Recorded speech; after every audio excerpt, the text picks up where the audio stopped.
2000년 전 오늘, 물론 역사의 정확한 연대기를 측정하기란 쉬운 일은 아닙니다만, 우리가 믿는 것처럼 예수 탄생하신 그 날을 딱 기준으로 했을 때 BC와 AD 갈려지게 되는 거죠.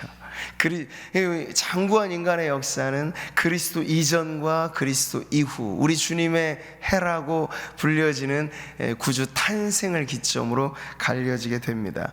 온 인류의 역사를 이구분할 뿐만 아니라 오늘도 예수 믿고 기도하는 자리에 나온 우리 성도님들의 개인의 삶 역시도 예수님을 중심으로 바뀌어지는 줄 믿습니다. 그리스도를 모시기 이전에 우리의 삶 얼마나 어둡고 힘들었습니까? 그리스도 밖에 머물렀던 인생 얼마나 방황하고 쓰라린 고통 속에 살아갑니까? 그런데 구주를 모시고 그리스도 이후의 삶을 우리 개인의 삶에 살아갈 때, 그리스도 안에 머물러 살아가는 우리들 안에는 세상 모든 근심, 걱정이 우리를 엄몰하지 못하고 오히려 우리가 그것을 이겨내는 승리로 살아가게 되는 줄 믿습니다. 주 안에 있는 나에게 딴 근심 있으랴 없는 줄 믿습니다. 오늘이 바로 그날이에요. 2000년 반복되면서 계속해서 우리가 기념하는 이 성탄의 영광스러운 이날, 오늘 우리는 가장 놀라운 기적이 무엇인가 하는 것을 살피면서 오늘도 그 기적의 현장의 주인공 되시는 우리 성도님들 되기를 축복합니다. 자, 오늘 본문은 구약의 복음서라고 불리는 이사야서 안에서도 이 메시아 예언의 말씀을 담고 있습니다. 이사야서가 아주 중요한 말씀이에요. 신구약 성경 66권이잖아요. 이사야도 66장으로 되어 있습니다. 그 오묘한 이치와 서로 이 말씀의 예언이 성취되고, 또 신약은 이 구약의 말씀을 인용할 때 얼마나 많은 부분에서 이 이사야 말씀이 인용되는지 몰라요. 그만큼 구약의 복음서라는 말이 손색이 없다는 거죠. 신약을 마감하는 요한계시록 22장으로 되어 있잖아요. 그 마지막 앞장 21장에 새하늘과 새 땅이 나오거든요. 이사야서도 66장 마지막 장 앞에 65장에 새하늘과 새 땅이 있어요. 그러니까 이 구약의 예언서와 신약의 예언서라고 불려지는 이 두 책 사이에 얼마나 하나님께서 긴 시간의 강물이 막아서지 못하는 하나님의 예언을 그렇게 담아 놓으셨는가 하는 것을 우리가 알 수 있죠. 복음적인 선지자로서 이사야는요, 오늘 말씀을 통해서 과연 오실 메시아, 기름 부음을 받아 이 땅의 영혼들을 구원의 길로, 그리고 이 땅에 하나님의 나라를 이루시는 그 일을 감당할 이 오실 메시아는 어떤 분인가 하는 것을 오늘 말씀이 전해주는데요. 그 1절이 이렇게 시작합니다. 같이 한번 읽어보죠. 전에 고통받던 자들에게는 흑암이 없으리로다. 이 말씀이 여러분 오늘 마음에 새겨지기를 바랍니다. 전에 고통받던 자들에게는 흑암이 없으리로다. 자, 메시아 탄생의 예고가 있는 그 첫 시작에서부터 축복이 쏟아지고 있어요. 근데 그 축복의 대상이 누굽니까? 전에 고통받는 자들. 구체적으로 한 사람 한 사람이 누구일지는 모르지만 우리는 알아요. 우리도 전에 고통받는 인생에 속해 있었음을. 어쩌면 우리는 지금도 알게 모르게 우리 안에 내 주의 문제나 혹은 이 세상의 주의 문제가 뒤에 엉켜서 이 고통 속에 일그러진 삶을 살아가고 있을지 모르겠습니다. 근데 그 사람들에 대한 초대예요. 전에 고통받는 자들에게 하나님의 놀라운 축복이 임하게 된다는 거죠. 1차적으로 이 말씀을 보니까 그 대상의 사람들 중에는 이 유대 백성들, 늘 선민이냐 선민이 아니냐라는 기준으로 사람을 천시하고 멀시했던 이들에게 있어서는 전혀 관심받게 대상, 바로 이방 족속들이 이 메시아의 탄생으로 인하여서 큰 복을 누리게 되는 대상이라고 가르쳐주고 있습니다. 옛적에는 여호와께서 스불론 땅과 납달리 땅이 멸시를 당하게 하셨다. 이 멸시받는 땅에 축복이 임하게 된다는 걸 말하고 있어요. 변방이 임하는 축복이에요. 빈들에 선포되는 구원의 복음인 거죠. 해변길과 요단 저쪽 이방의 갈릴리를 이제는 영화롭게 하셨다. 언제부터요? 메시아 이 땅에 오실 때. 여러분, 예전의 기준이라고 하는 건 이것입니다. 선택받은 민족인가 아닌가. 여러분, 100몇십 년 전까지만 해도 우리는 조선이라고 불려졌던 그 시절, 누구도 알아주지 않고 이 세계 역사에 잠들어 있는 고요한 아침의 나라, 누구 하나 관심 갖지 않았던, 그런데 복음을 들고 선교사님들의 발걸음이 처음 이 땅에 상륙했을 때, 그 제물포항에 앞서거니 뒤따르니 하며 아펜젤로 언더우드 선교사님 내가 먼저 네가 먼저 하면서 오게 됐던 그 첫 시초에서 이제는 우리는 어둠이 벗겨지고 배지 없는 조선의 땅에 하나님의 놀라운 구원의 역사가 시작되어 오늘에 이르게 된 줄 믿습니다. 우리도 다 그 안에 속해 있어. 옛 시대의 기준으로 말하면 우리는 이방의 땅이에요. 이방의 갈릴리예요. 네. 전혀 하나님의 축복과는 무관하게 보여졌던 사람들, 그런 우리들에게 이 놀라운 축복이 임하게 된 것이죠. 어떻게요? 기준이 바뀌어지게 된 겁니다. 예전에는 혈통이 기준이었습니다. 예전엔 민족이 기준이었습니다. 예전엔 율법이 기준이었습니다. 그런데 지금 기준이 달라졌어요. 메시아, 그분이 기준이 되는 겁니다. 그리스도 안과 그리스도 밖의 기준이 있을 뿐이에요. 그 사람의 혈통, 집안, 배경, 이제는 옛 기준이 사라져버렸습니다. 할렐루야. 성경이 말씀하고 있죠. 같이 한번 읽어볼까요? 이제는 전에 멀리 있던 너희가 그리스도 예수 안에서 그리스도의 피로 가까워졌느니라. 그는 우리의 화평이신지라. 둘로 하나를 만드사 원수된 것 곧 중간에 막힌 담을 자기 육체로 하시고. 이 하나됨의 놀라운 역사가 일어나게 된 거예요. 그 시작을 지금 알려주고 있죠. 초라한 구유의 누임, 그리고 그 생의 마지막이 거친 십자가에서 마감한, 그분이 이루신 이 하나됨의 역사는, 온 인류를 구원하는 이 놀라운 역사는요, 다름 아닌 자신의 희생으로, 자신의 죽음으로, 자기의 부인으로, 하늘의 미랄처럼 떨어져 썩어짐으로 이 일을 이루셨다는 거예요. 자, 메시아를 통해 이루어질 이 놀라운 축복, 그것은 그 나라를 창성케 하는 복이고 빼앗겼던 참된 기쁨을 되찾게 하는 복이라고 말씀하고 있죠. 주께서 이 나라를 창성하게 하시며 그 즐거움을 더하게 하셨으므로. 이제 지리적인 여건에 따라서 나라가 구분되는 거 아닙니다. 예전에는 서구냐 아니면 비서구냐, 이런 기준이었어요. 선진국이냐 후진국이냐. 그러나 지금은 달라요. 예수의 복음이 머무는 곳이냐 그렇지 않으냐의 차이가 있을 뿐입니다. 언제나 복음이 휩쓸고 지나가는 땅은 못 살던 나라가 잘 살게 되고, 버림받은 땅이 흥하게 되는 역사들을 우리는 이 기독교 2000년 역사를 통해서 지금 보고 있는 것입니다.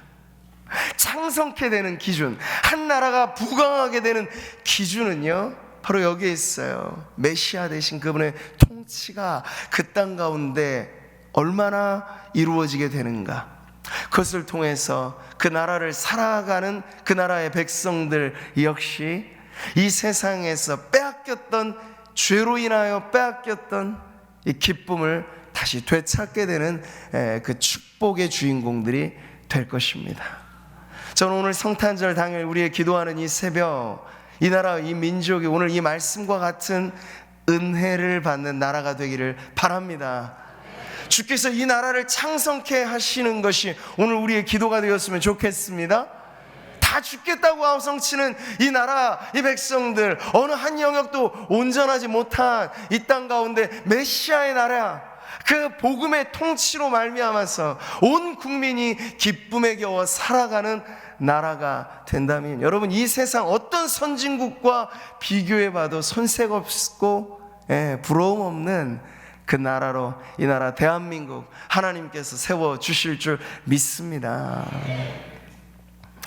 자, 이런 의미에서 성탄은 온 백성에게 미칠 큰 기쁨의 좋은 소식이 확실한 거죠. 네. 이전까지 우리는 어땠습니까? 지금도 우리는 어떻습니까? 그리스도 밖에 살아가는 사람들을 보세요. 그들의 논리, 그들의 방식들, 서로가 서로에게 가학과 피학이 뒤섞여서 아주 흉측하게 일그러진 정글의 법칙, 내 먹이 사슬이 그저 짐승들의 세계만이 아니라 인간 세계를 장악하고 있는 이 모습을 우리는 보게 되는 거죠. 난리와 난리 소문은 끊이지 않습니다. 발전을 구가하는 가운데서도 종족 간의 종교적인 그러한 갈등과 싸움이 지금 온 지구상에 얼마나 많은지 몰라요. 주님 다시 오실 그날까지 난리와 난리 소문, 전쟁의 소문이 끊이지 않을 것이라고 주님 말씀하신 그대로 지금 우리는 그 현실을 똑똑히 우리의 눈으로 보고 있는 것이죠. 자, 그런데 이렇게 메시아로 말미암아 통치되어질 그 나라, 그가 오셔서 회복하고 창성케 하실 나라는 다름 아니에요. 평화의 나라가 될 것입니다.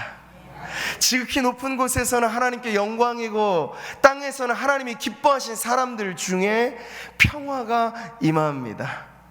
이것이 바로 메시아를 통해서 이루어질 놀라운 역사인 것을 오늘 말씀이 보여주고 있는 거죠. 자, 이상에 열거된 이 축복이 이 땅 가운데 어떠한 인생들 가운데 이루어진다고 하면요, 이보다 더 복에 겨운 행복한 인생이 없겠죠. 근데 사람들은 이 대목을 보면서 의아해하지 않겠습니까? 어찌 이런 일이 일어날 수 있을까? 우리가 지난 장관 역사를 돌이켜봐도 정말 훌륭한 이 군주라 혹은 왕이라 혹은 통치자라 하였던 사람들이 있어 왔지만 그들이 아무리 지혜롭게 잘 통치를 하여도 이 나라의 무질서 해결이 온전히 되어지지 못한 것을 우리는 역사를 통해 살펴보고 있습니다. 세계사를 통해서, 한국사를 통해서 우리가 경험하고 관찰하는 것은 바로 그런 것이요. 이것은 사람의 힘에 달린 문제가 아닌데 어떻게 이러한 나라의 창성함과 이러한 행복이 가득 넘쳐날 수 있을까? 소란하고 요란한 세상에 어찌 이 평화의 통치가 이루어질 수 있을까? 그렇게 묻지 않을 수 없는 거죠.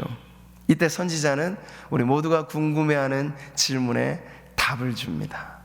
오늘 가장 귀한 말씀, 우리 9절 말씀인데요, 같이 한번 읽어보도록 하죠. 이는 한 아기가 우리에게 낳고 한 아들을 우리에게 주신 바 되었는데, 할렐루야. 한 아기가 우리에게 낳고, 이는 답이 되는 말씀이에요. 누구를 통하여 어떻게 그 일이 이루어지겠는가 물으면 답을 주는 거죠. 이는 한 아기로부터 라고 말이죠. 허를 찌르는 대목이 아닐 수 없어요.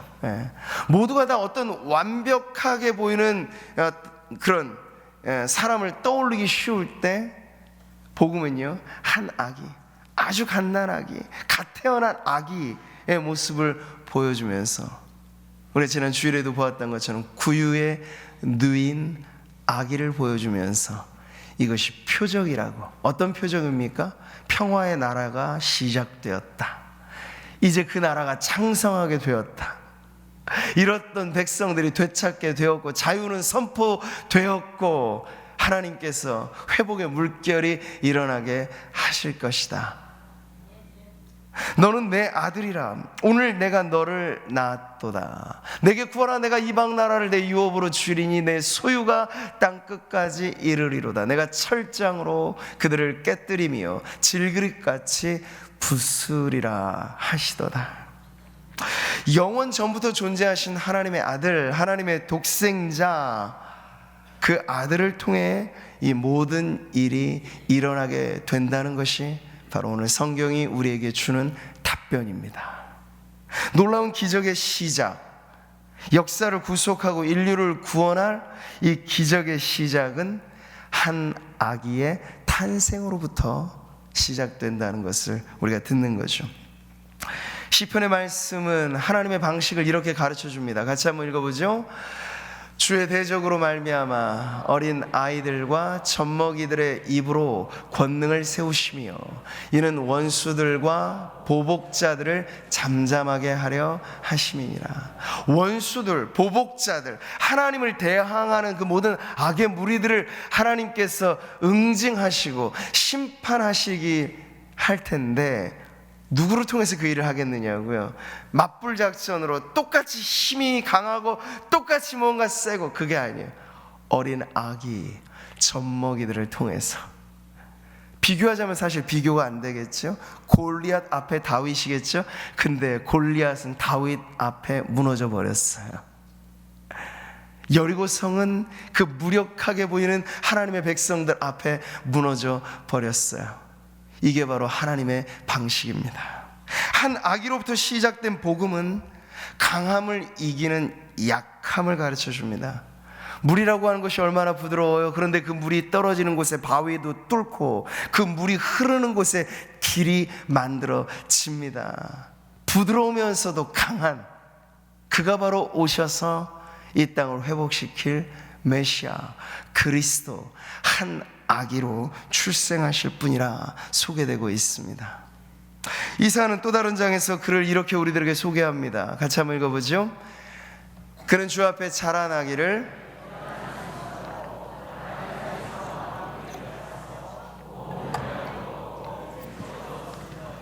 우리가 보기에 흠모할 만한 아름다운 것이 없도다. 자, 이 모든 것에서 우리는 메시아 탄생을 통하여 하나님께서 이루신 이 놀라운 기적, 회복, 구원, 이것이 세상의 방식과는 다른 복음의 방식이라고 하는 것을 알게 되죠. 천사들도 보기를 원했던 하나님의 기막힌 지혜는 한 아기의 출생으로부터 이루어진 구속과 회복이라는 것이죠. 그래서 바울은 당당하게 외치는 겁니다. 하나님의 어리석음이 사람보다 지혜롭고 하나님의 약하심이 사람보다 강하니라고 말하죠. 하나님의 크고 놀라운 역사, 이 기적의 출발이 한 아기로부터인 것을 오늘 우리가 이 새벽, 이 성탄의 새벽 다시 한번 기억하기를 바랍니다. 우리가 알지 못했던 크고 은밀한 일들은 어디서부터 시작되는가? 첫 번부터 휘황찬란하지 않아요. 언제나 그 시작은 미약하였으나 끝이 창대하여지는 변화가 성도들의 삶인 줄 믿습니다. 세상은 다르죠. 세상은 원하고 바라고 소원해도 용두삼일 경우가 대부분이에요. 거창하게 시작합니다. 위대하게 출발합니다. 근데 그 끝이 흐물흐물해지는 거죠. 그러나 하나님의 백성, 하나님의 나라는 겨자씨같이 작게 시작하지만 이것이 자라고 자라면 아름다운 열매를 맺게 되는 나라. 누룩처럼 번져가지만 그것이 퍼지고 퍼지면 엄청난 변화를 일으키는 나라. 그것이 바로 메시아가 통치하는 나라, 구주 예수 그리스도께서 주권을 나타내시는 그 나라인 줄 믿습니다. 여러분, 마귀의 이 허를 찌르는 공격이 바로 이런 방식으로 이루어지게 된 거예요. 마귀는 스스로 교만한 존재죠. 공중의 권세 잡음을 자랑하는 이입니다. 그런데 여러분, 이 마귀에게 치명적인 일격을 가한 그 출발이 바로 누구도 예상하지 못했던 한 아기의 출생으로부터 시작이 되었던 것을 우리는 잊지 말아야 합니다. 자, 구약의 복음서와 같이 메시아 예언이 넘쳐나는 오늘 이사야서가 한 아기의 등장으로부터 일어나는 이 놀라운 기적, 가장 놀라운 기적의 출발을 알리면서, 근데 그 아이가 보통의 아이가 아니다, 보통의 탄생이 아니다라고 하는 걸 이 다음에 나오는 상세 프로필에서 이름을 가르쳐주고 있어요. 그 이름들이 바로 이렇죠. 같이 한번 읽어볼까요? 그의 어깨에는 정사를 메었고 그의 이름은 기묘자라, 모사라, 전능하신 하나님이라, 영존하시는 아버지라, 평강의 왕이라 할 것임이라. 악이라고 결코 얕잡아 볼 수 없는 대상인 걸 가르쳐주고 있죠. 여기에 성육신의 신비가 있는 거예요.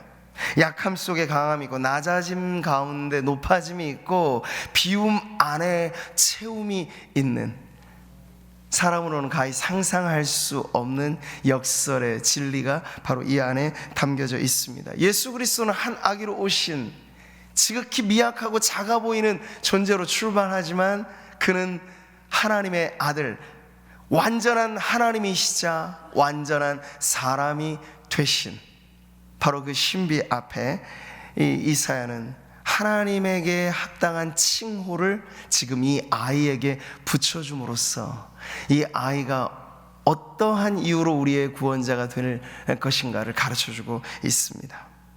선지자가 지금 소개하는 이 구원자 메시아의 프로필을 보고 듣는 사람들은 무엇을 결단해야 됩니까? 오늘 이 말씀 우리에게 무엇을 도전합니까?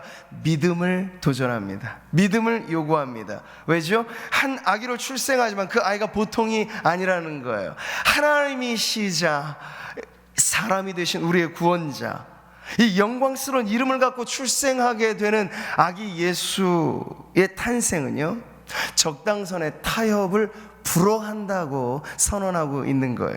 적당선의 타협이라는 게 뭘까요? 이 아기를 바라보면서 세상이 말하듯이 예수는 좋은 분이시지, 4대 성인 중에 한 명이야, 그분은 모자람이 없는 분이야, 네, 좋은 가르침, 주옥 같은 가르침을 하셨지.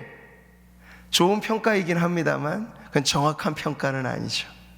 예수를 대충 이런 식으로 얼버무리지 못하도록 하는 게 오늘 메시아의 프로필이에요. 그냥 좋다라는 정도가 아니라 그분은 믿음의 대상으로 바라보는가, 믿는가, 믿지 않는가에 대한 양당 간의 결단을 촉구하는 것이 바로 이 한 아기가 우리들에게 요구하는 믿음의 결단입니다. 사랑하는 성도 여러분, 온 세상을 놀라게 하는 기적 중에 기적, 바로 그 아들의 탄생. 오늘 우리는 성탄절 특별 새벽 기도회 당일에 그 기적의 현장을 다시 한번 우리의 믿음으로 바라보면서 지금 우리가 필요로 하는 기적과 이미 하나님께서 이루신 기적 사이에 과연 어느 것이 놀라운 기적이고, 우리가 지금도 아직 현실화되지 않는 어떠한 소망만을 바라보면서 안타까워하는 것이 전부가 아니고, 이미 우리 가운데 현실화된 그리스도 이전과 그리스도 이후로 말하자면 우리는 그리스도 이후에 아주 창대하여진 그 나라 안에 속하여 살아가는 하나님의 백성들이라 하는 이것을 여러분 깨닫고, 오늘 우리에게 놀라운 하나님의 은혜, Amazing Grace라는 찬송이 울려 퍼지게 되기를 바랍니다. 왜냐하면 성탄절, 오늘 이날이야말로 Amazing Miracle, 놀라운 기적, 가장 놀라운 기적의 날이 바로 오늘이기 때문이죠. 보라, 처녀가 잉태하여 아들을 낳을 것이요 그의 이름을 임마누엘이라 하리라. 그 누가 과연, 그 누가 감히 하나님을 모시고 산다고 말할 수 있을까? 성경이 우리에게 말씀하시고 진정 이것이 우리에게 믿음의 확신이 아니라면 이것은 가능하지 않은 일이잖아요. 불가능한 일이잖아요. 우리가 어찌 이 작은 우리의 인생 가운데 그 크신 하나님을 모시고 살 수 있단 말입니까? 우리의 지극한 정성으로는 안 되는 문제예요. 근데 하나님이 선택하셔서 이 땅에 한 아기로부터 그 일을 이루셨을 때, 저와 여러분 비록 작고 보잘것없는 인생이지만 그 아기의 요람이, 구유가 마치 우리의 믿음 안에, 우리 안에 누워 계신 모습처럼 주님은 다른 어느 곳이 아니라 예수를 구주로 영접한 성도들 안에서 그 탄생의 의미, 그 탄생의 생명, 그 탄생의 기쁨을 맛보게 하시는 줄 믿습니다. 오늘 우리가 성경이 가르쳐준 방식대로 구주 탄생을 믿음으로 바라본다면 우리는 가장 놀라운 기적의 현장이 바로 이것이다 하는 것을 깨닫고, 임마누엘로서 예수 그리스도께서 여러분 밖이 아니라 여러분 안에 오늘 우리와 함께 계심을 믿음으로 고백한다면 우리 안에는 이미 그 놀라운 기적이 이루어진 줄 믿습니다. 보라, 하나님의 장막이 사람들과 함께 있음에 하나님이 그들과 함께 계시리니, 이 계시록을 마지막을 마무리 짓는 단계에서 가장 영광스러운 비전은 바로 이것입니다. 보라, 하나님의 장막이 사람들과 함께 있음에. 근데 우리는 그것이 최종적으로 이루어질, 앞으로 장차 이루어질 약속만으로 보는 것은 아니에요. 이미 우리에게 시작된 약속이죠. 주께서 이 땅 가운데 오셔서 장막을 치시듯 우리와 함께 거하시는 그 임마누엘의 은혜로 인하여 우리는 그 복을 지금 누리고 있는 것입니다. 사랑하는 성도 여러분, 말씀은 그렇게 육신이 되셨습니다. 말씀이 육신이 되어 우리 가운데 거하십니다. 우리가 그의 영광을 보니 아버지의 독생자의 영광이요 은혜와 진리가 충만하더라. 우리는 그 한 아기로부터 그 충만한 은혜를 목격하는 마치 증인들로서 복음을 통하여 저와 여러분 안에 2000년 전 오늘 목자들의 찬송처럼 2000년 어느 시점에서 동방의 박사들이 찾아와 그 아기 예수 앞에 경배하였던 것처럼 이제 오늘 우리가 이 21세기에 아기 예수가 우리의 구원자요 그 한 아기의 출생으로부터 우리의 삶은 새롭게 시작되었노라 고백하면서 온 세상에 이 구주 탄생의 복음을 전하는 저와 여러분 되시기를 축복합니다. 이 크고 놀라운 역사를 성경은 오늘 마무리하면서 이렇게 가르쳐주면 누가 이 일을 이루셨는가? 누가 이 일을 계획하셨는가? 한 아기로부터 시작된 부드러우며 강한, 약하면서 강한 모든 것을 뒤바꿔 놓는 이 한 아기로부터의 출생을 과연 누가 이루셨는가? 우리 7절 말씀 같이 읽고 마치겠습니다. 만군의 여호와의 열심히 이를 이루시리라. 그 열심히 이루셨고 지금도 저와 여러분 삶 속에서 그 하나님의 열심은 새 일을 이루시는 줄 믿습니다. 오늘 새벽 여러분 기적의 현장이 되기를 축복합니다. 다른 것 의지하지 마세요. 그 한 아기로 우리에게 부드럽게 임재하셨고 약하지만 강한 그 메시아를 여러분 그리스도를 예수 그리스도를 바라보면서 하나님께서 보라 새 일을 행하리니 하시는 그 말씀이 저와 여러분의 삶 속에 이루어지는 기적의 주인공 되시기를 주님의 이름으로 축복합니다.